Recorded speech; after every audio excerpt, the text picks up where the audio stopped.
Shields up, Iron Breakers. Rurikhan here, coming at you with another video, and today we're going to be talking about Bayonetta and Bayonetta 2 for the Nintendo Switch.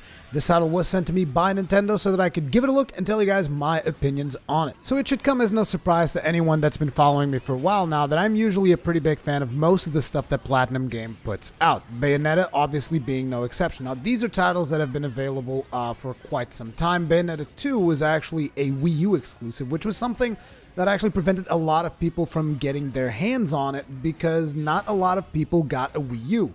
So now that the Switch has had a lot more success, Platinum Games has re-released Bayonetta 2, and there's going to be Bayonetta 3 further down the line, and naturally they released Bayonetta 1 as well for the Nintendo Switch, and that is actually a pretty good thing, because to me, more people experiencing this game that I personally really enjoyed is going to be awesome. And I know that at this point you guys are wondering, okay, but should we really play this game? Am I going to like this game? What is this game all about? And in order to set the stage, before we get into the actual serious discussion, I thought I would set the tone for this whole video by showing you guys a couple of scenes from Bayonetta 2, okay? So this right here is a witch beating the crap out of an angel.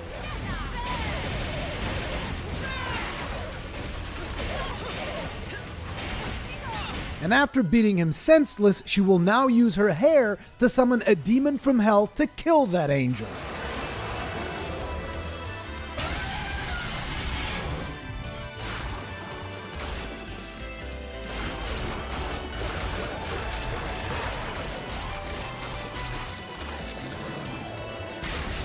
However, that particular demon decided to rebel against her.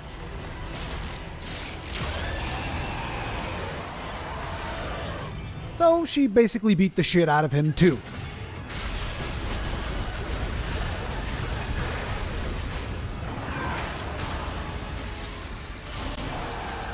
After which she then proceeded to summon another demon from hell to kill the first demon that rebelled against her.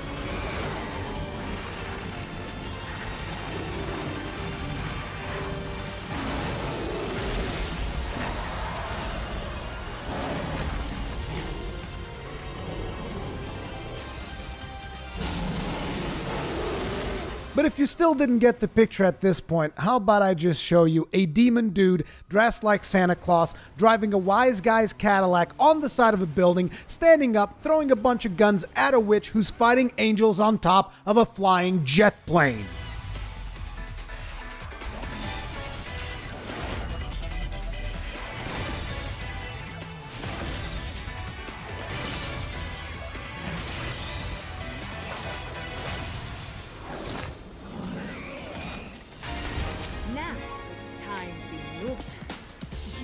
And I know what you guys are thinking. You're like, oh, Rurikhan just showed us a highlight of scenes that take place throughout the game. And I mean, most of the game's not going to be like this, right? No, you got that wrong. All of the stuff that I have shown you is from the first 30 minutes of the game. Okay? Okay? First 30 minutes. Now just imagine what takes place after those 30 minutes. It gets even crazier and even wilder, and is just great fun. So Bayonetta as well as Bayonetta 2 are a genre that people know in the industry as the spectacle fighter. So this is a game that is designed to wow you at every turn by the sheer scale and spectacle and the visual representation of what the hell is taking place in screen at any given time. So this is a game that is about fast-paced action, completely over-the-top gameplay over anything else, okay? And you're going to be in control of Bayonetta, who is an Umbra witch. She uses her hair as her source of power, essentially. And she also uses her hair to dress herself, to clothe herself. So she is always completely covered in her own hair. And whenever she pulls out like a special move or a special attack or a special summon, since she uses that hair both as clothing as well as an offensive weapon, she gets damn near naked every single time. That's the lore explanation as to why you're constantly seeing Bayonetta stripped naked in the middle of her combos, okay? I'm just giving it to you straight as it is. And now you guys might be wondering, okay, so it's a spectacle fighter, kind of has a couple of vibes from like Devil May Cry, stuff like that, and this is kind of what Platinum Games is known for. This is their kind of like play style. This is what they like to do. And you guys are now wondering, okay, so how's the responsiveness of the controls? Is it really responsive? Does it feel nice? How does it work on the Switch? Is it worse than on the Wii U? Is it better? And to be completely honest, it feels just like it felt on the Wii U. It's like it's super responsive. Most of the game takes place at 60 FPS. Cutscenes, unfortunately, are cut down at 30 or something. I don't know if it's exactly 30. I can't tell you exact frame rate numbers for consoles because I don't have any way of measuring it.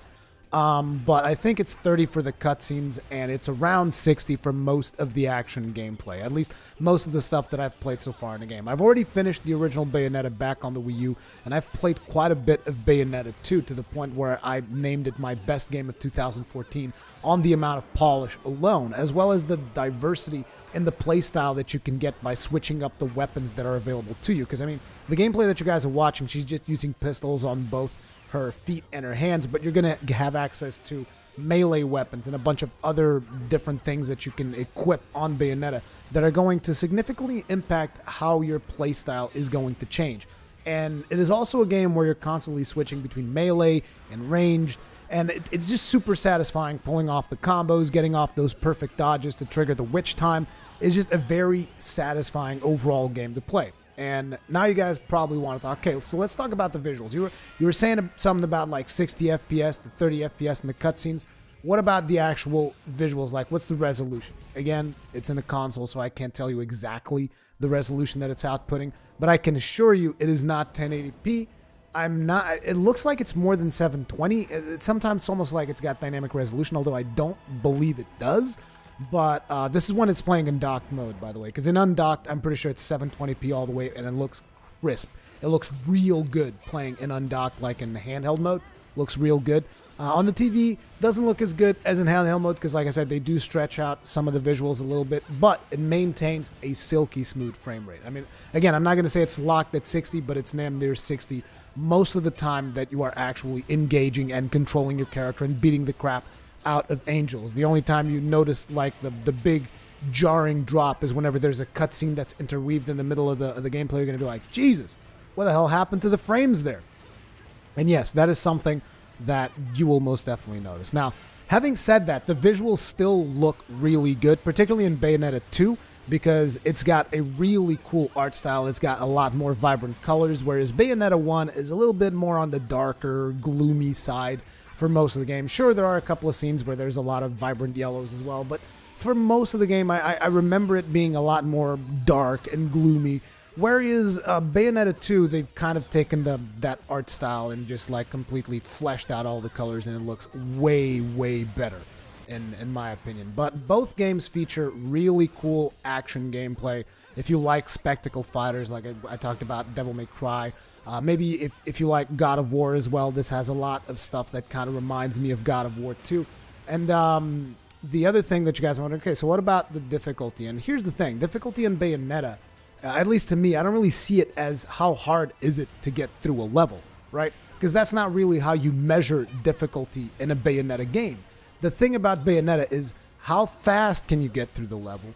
How good are you at dodging enemy attacks? Like, because it's all about the style. It's all about not getting hit. It's all about landing as many combos as possible, landing as many torture moves as possible. Yes, there's torture moves where you legit just torture your enemies, and there's a lot of gore in this game if you haven't noticed yet.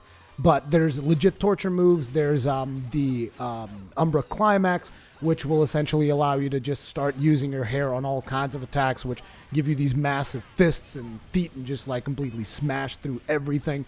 But again, the difficulty is about you avoiding taking hits. And the more you avoid taking hits, the more you can land these big combos and umbral climaxes and torture things. And the more you do that, the more points you're going to get. So it's about scoring points. So it's all about the style. It's not really how hard is it for me to kill this boss. You can probably kill every boss just fine in Bayonetta. It's not going to be too hard. But can you kill that boss without getting hit? That is going to be the biggest challenge when it comes to Bayonetta. At least that's the way that I personally see it. I haven't really had that much trouble with most of the bosses, unless you're playing on super hard difficulties. At that point, you know, you can get a little bit more challenged. But the other thing that also happens is, at least on Bayonetta 1, there are a couple of situations where I felt like there's a couple of cheap deaths in there. But after those happen, since the game is essentially split up in chapters, you can just repeat a specific chapter where you felt like, oh, I could have squeezed a little bit more score out of that chapter. There's a lot of score attack aspects when it comes to Bayonetta. But to be completely honest, even if you're not the kind of player that likes chasing after score or any of that nature, it is still a very visually satisfying experience to play, because all the crazy moves that Bayonetta does and all the crazy things that happen, like some of the stuff that I've shown you in the cutscenes and whatnot, is just, it makes for a really cool gaming experience and pretty unique as well. And I know there's going to be maybe a couple of people that are going to come in here and say, oh my god, the character is so over-sexualized, the character is so this and that and the other. And like I've stated in the past, and I will say it again just because in case there's anyone that still has a question about where I stand on this particular subject, to me, it's all about the artist's vision. I cannot recommend this game enough when it comes to spectacle fighters. This is some of the best stuff we've seen when it comes to that genre, particularly Bayonetta 2. I just really, really like it. I think it's a super polished game, and it feels great to play it. And since now a lot more people have Switches, if you didn't get to experience this on the Wii U, now's your chance, and this just bears my seal of approval. Both Bayonetta 1 as well as Bayonetta 2. You guys are wondering, does the story matter that much? Like, do I want to play Bayonetta 1 before Bayonetta 2? And in this specific case, I would actually say probably yes, because there is a lot of stuff that happens in Bayonetta 1 that will help you set up the character for Bayonetta 2. Like, you don't have to if you don't want to. They do tell you some of the past of Bayonetta and all of that stuff, but it feels better if you actually play through the whole thing. At least that's the way that I personally see it. But either way, really like both of these games. Whether or not you're going to like them is going to depend on whether or not you enjoyed the gameplay that you've seen here and whether you like the idea of what this game represents, of what I told you about it. So hopefully this video helped you out in making that particular decision. Thank you very much for watching, and I'll see you guys in the next one.